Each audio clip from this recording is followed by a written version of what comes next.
In today's press review, we begin with the Democratic Republic of Congo. The Prosperity newspaper is devoting its headline to the war of versions between a Belgian newspaper, Le Soir, and the Congolese Electoral Commission, the CENI, a media battle around a case involving millions of dollars allocated to the electoral process in the country, which have been banked at the BGFI Bank. The CENI did not take well the link established by the Belgian newspaper between the withdrawals conducted at the BGFI Bank and the non-organization of elections in the DRC within the constitutional timeline. In a statement, the spokesperson of the electoral body said, and I quote, "The statements are intended to discredit the current electoral process, to confuse the national opinion and strengthen an atmosphere of distrust and confusion among the population in the DRC.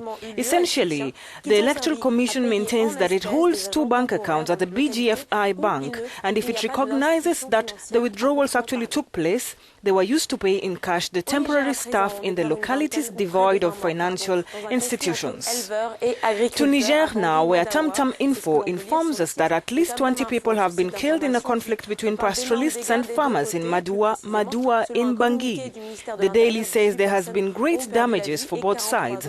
According to a press release from the Interior Ministry, 18 people lost their lives and 43 others were left wounded as a result of the Tuesday tragedy. Several houses were also burnt down. The paper, however, doesn't explain the causes behind the conflict between the farmers and the pastoralists, but only says that following the deployment of security forces in this locality, calm has returned and patrols continue in the area to ensure safety of property and of persons.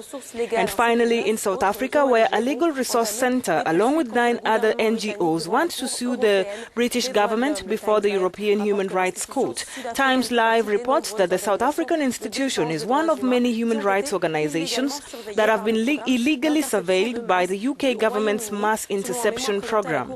According to a submission made to the European Court, the centre's email account was illegally intercepted by the UK government, but the organization has yet to establish the motives.